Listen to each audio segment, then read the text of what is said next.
안녕하세요. 스보스 보험 뉴스의 이영미, 홍인환입니다. 오늘은 2021년 가장 뜨거운 보험 이슈인 개정되는 실손의료비에 관한 이야기를 해보도록 하겠습니다. 보통 실비라고 불리는 보험 상품, 간단히 어떤 구조인지 설명 부탁드립니다. 네, 실손의료비는 병원에서 사용한 치료비, 즉 실제로 사용한 만큼 보험회사에서 돌려주는 방식의 상품입니다. 병원에서 사용한 비용이 자기부담금이 10%에서 많게는 30%까지만 내면 되다 보니 병원비에 대한 부담을 줄여주기 때문에 이제는 비가입자를 찾기 힘들 정도의 상품입니다.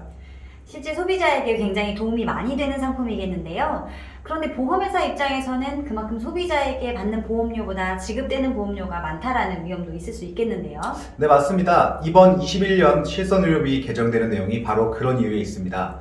병원에서 사용한 비용만큼을 보험회사에서 돌려주다 보니 끊임없는 과잉 진료에 대한 논란도 뒤따르고 있습니다.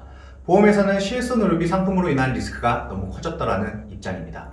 네, 그럼 21년 개정되는 실손의료비, 지금과는 어떤 내용으로 변경이 되는지 간략하게 설명 부탁드립니다.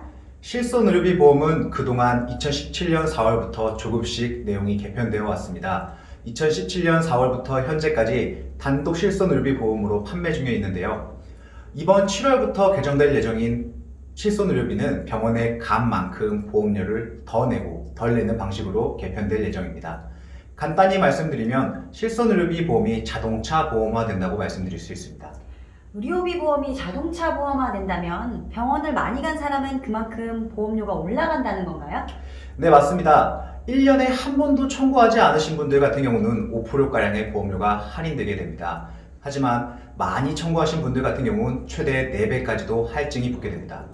그럼 그동안 병원을 안 다니셨던 분들에겐 좋은 조건이라고 여겨질 수도 있을 것 같은데요. 보장 범위는 동일한가요? 보장 범위 부분에서 달라지는 점은 앞으로 급여 항목만 보장하는 기본형과 비급여 항목을 특약으로 분리시켜두게 됩니다.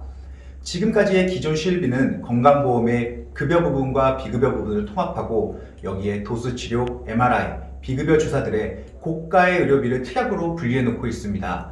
그래서 고객님들이 보장을 준비할지 말지를 선택할 수 있었습니다. 새로 개정되는 내용에서는 주계약을 급여로 하고 비급여 부분을 특약으로 분리시켜 선택을 할 수 있게 변경됩니다. 또한 자기부담금에서 변경된 내용이 있죠. 네, 또한 자기부담금이 올라가게 되는데요. 현재 급여 부분은 10%, 비급여 부분 20%가 자기부담금인데에 비해 개정이 되고 나서는 급여 20%, 비급여 30%로 높아지게 됩니다. 한마디로 혜택이 줄어드는 대신 비용이 낮춰지고 많이 보장받으면 비용을 더 많이 내게 되는 것이죠.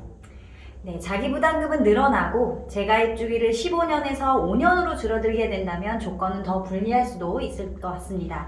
전문가님은 아직 실손의료비를 준비하시지 못한 분들이 개정 전에 준비를 서두르는 게 좋다고 생각하십니까? 네, 맞습니다. 실손의료비가 생겨나고 현재까지의 역사를 되짚어 본다면 계속해서 안 좋아지고 있는 실정입니다. 그 이유는 보험사의 손해 때문인데요. 이번 개정안도 사실은 같은 이치입니다. 지금까지 병원을 자주 안 다니셨거나 청구에 대한 이력이 별로 없으신 분들 같은 경우에도 큰 병이 어떻게 생기거나 큰 사고가 언제 닥칠지 모르는 상황인 만큼 변경되고 나서 실손을 가입하시는 것보다 개정 전 준비를 서두르시는 것이 옳은 판단이라고 봅니다. 네, 좋은 의견 감사합니다. 오늘은 개정되는 실손의료비에 대해서 알아봤습니다. 오는 7월 개정되는 실손의료비에 대한 관심은 더 모아질 것 같습니다. 지금까지 스보스 보험 뉴스의 이영미, 홍인환이었습니다.